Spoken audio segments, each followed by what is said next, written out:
श्री शिवाय नमस्तुभ्यम। हम सबको पता है कि 16 अक्टूबर को पूर्णिमा का बहुत ही विशेष सा दिन है। आखिर इस बार पूर्णिमा विशेष क्यों है? क्योंकि इस बार पड़ रही है शरद पूर्णिमा 16 अक्टूबर को, है ना। इस पूरी वीडियो में शरद पूर्णिमा के अवसर पर पूज्य गुरु जी के द्वारा जो बहुत ही फेमस, जो सबसे प्रसिद्ध उपाय गुरु जी अपनी हर कथा में बताते हैं, उन उपाय की हम लोग बात करेंगे। सबसे पहले हम लोग चंद्रमौली महादेव के उपाय को समझेंगे, दूसरा हम लोग चंद्रेश्वर महादेव के उपाय को समझेंगे, और तीसरा हम लोग बाल चंद्रेश्वर महादेव के उपाय को समझेंगे।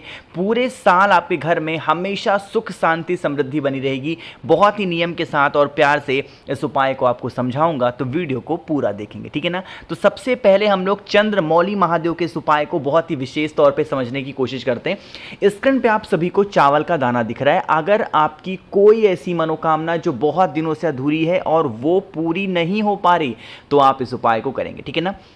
देखो, सबसे पहले मैं आपको एक बात बता दूं कि पूर्णिमा का उपाय हो, चाहे वो प्रदोष का उपाय हो या फिर वो मासिक शिवरात्रि का उपाय हो, आप इस उपाय को हमेशा शाम के टाइम पे प्रदोष काल में ही करने की कोशिश करिएगा, क्योंकि यही टाइम क्या होता है, इस दिन शुभ माना जाता है, ठीक है ना।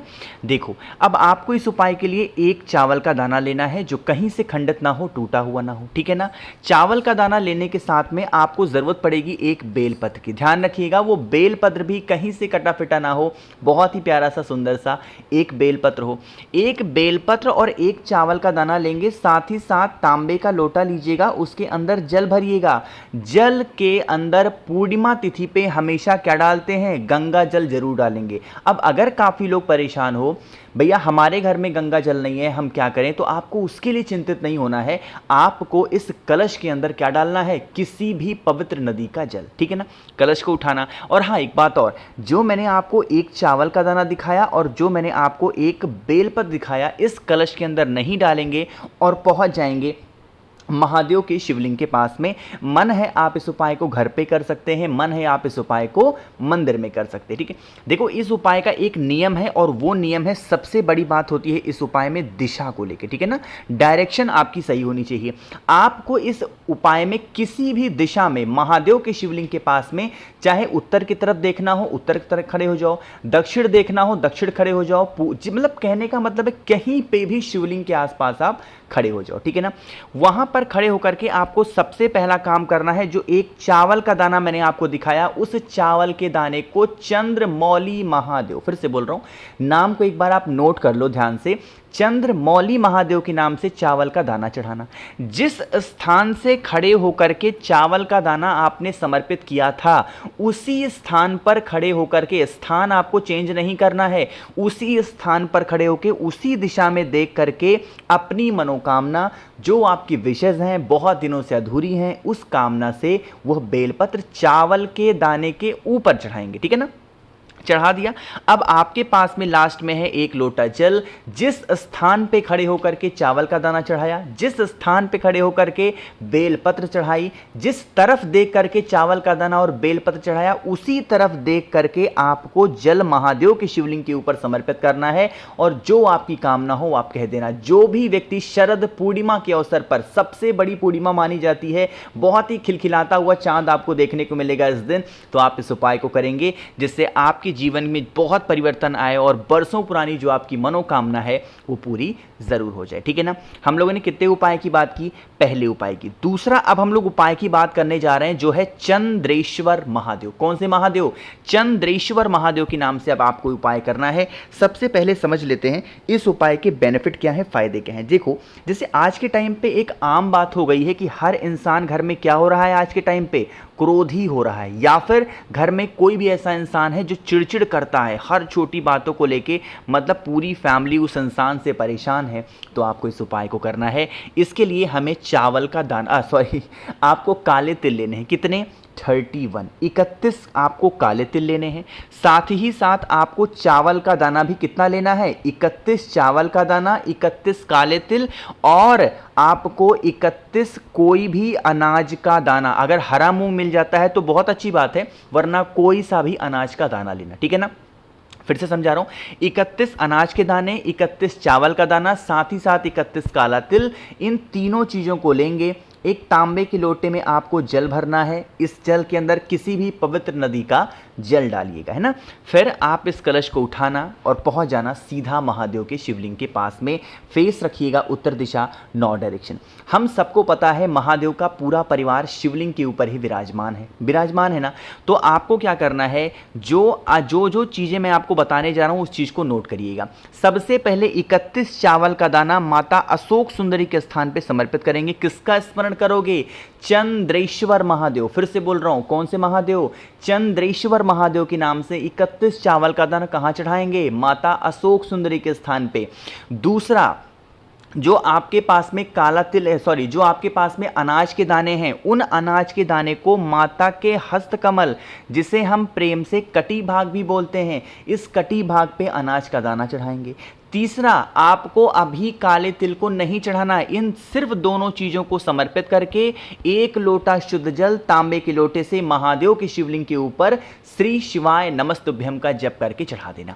अब देखो, जब सब कुछ आपने कर लिया, अभी आपके पास में 31 काले तिल बचे हैं। अरे बचे हैं कि नहीं बचे हैं? उन 31 काले तिल को जल चढ़ाने के बाद में फिर से चंद्रेश्वर महादेव का स्मरण करेंगे।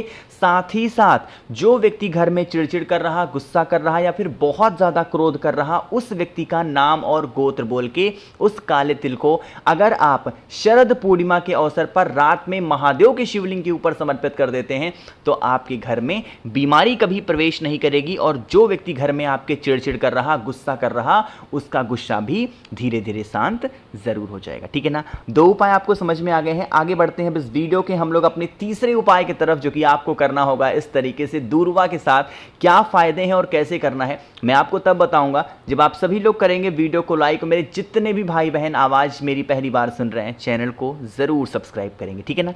देखो, सबसे पहले इस उपाय के बेनिफिट हम लोग समझ लेते हैं। देखो, अगर घर में आपके कोई भी व्यक्ति रोगी है, मतलब बीमार पड़ा है, तो उपाय करेंगे।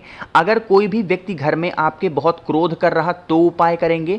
और अगर घर में आपके कोई भी व्यक्ति बहुत टेंशन में रहता है, सोचता बहुत ज़्यादा है, तो आप इस उपाय को करेंगे, है ना। इस उपाय के लिए हमें लेने हैं कितने? मात्र आपको लेने हैं 21 दूर्वा। ठीक है ना। अगर सफ़ेद दूर्वा मिल जाती है तो बहुत अच्छी बात है, सफ़ेद दूर्वा नहीं मिलती तो हरी दूर्वा तो आपको मिल ही जाएगी। 21 हरी दूर्वा आपको लेनी है।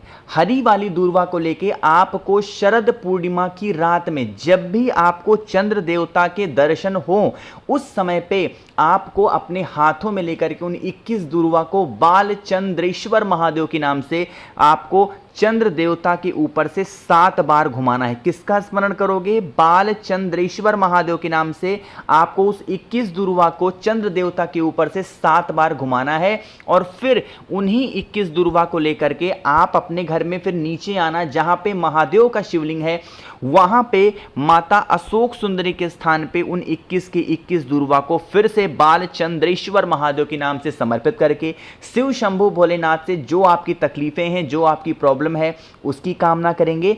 उसके बाद में इन 21 दूर्वा को उठा लेना। शरद पूर्णिमा के अगले दिन से 21 दिन तक डेली अगर आप 1 दूर्वा अपने घर में उस व्यक्ति को खिला देते हैं जिससे रोग है, कष्ट है, टेंशन है, तो उसका जो टेंशन होगा, गुस्सा होगा, रोग होगा, वो हमेशा के लिए खत्म जरूर होगा। शरद पूर्णिमा का बहुत बड़ा महत्व होता है, तो आप सभी को उपाय जरूर करना चाहिए। हम लोगों ने बात कर ली है अपने 3 उपाय की। आगे बढ़ते हैं सबसे आखिरी और बहुत ही ज़्यादा छोटे से उपाय की, जो कि आपको करना है हल्दी के साथ में ना। यह उपाय के सबसे पहले बेनिफिट समझ लो। फैमिली में खुशियों को लाने के लिए, परिवार में खुशियों को लाने के लिए शरद पूर्णिमा की रात इस उपाय को करना है। इसके लिए हमें हल्दी बस 1 चुटकी चाहिए होगा, बहुत ज़्यादा की ज़रूरत नहीं है। ठीक है ना। हल्दी लेंगे 1 चुटकी। आपके घर में तुलसी माता का पौधा ज़रूर होगा, मुझे पूरी उम्मीद है। तुलसी माता के पौधे के पास में आएंगे, तुलसी माता के जड़ में 1 चुटकी हल्दी समर्पित करेंगे। उसके बाद में 1 कमल गट्टा आपके पास में होना चाहिए। जिस जगह पे हल्दी चढ़ाया उसी जगह पे कमल गट्टा रख देंगे, और फिर 1 कटोरी जल में गंगा जल डाल करके आपको यहीं पे तुलसी माता की जड़ में कमल गट्टे के ऊपर, जो भी व्यक्ति शरद पूर्णिमा की रात में तुलसी माता की जड़ में इस उपाय को करता है, उनके घर में हमेशा सुख शांति समृद्धि बनी रहती है। माँ तुलसी, भगवान हरि, भगवान विष्णु आपके घर की रक्षा स्वयं करते हैं। तो आप सभी को उपाय करना चाहिए जिससे आपका पूरा परिवार हमेशा खुश रहे। तो मेरी तरफ से एक बार फिर से आप सभी को शरद पूर्णिमा की बहुत बहुत शुभकामनाएं। आपका भी घर परिवार हमेशा पूर्णिमा के चांद की तरह हमेशा चमकता रहे। बाकी वीडियो पसंद आई हो तो लाइक करिएगा, कुछ पूछना है नहीं समझ में आया नीचे कमेंट सेक्शन में पूछ सकते हैं, और मेरे जितने भी भाई बहन आवाज़ मेरी पहली बार सुन रहे हैं चैनल को ज़रूर सब्सक्राइब करेंगे। श्री शिवाय नमस्तुभ्यम।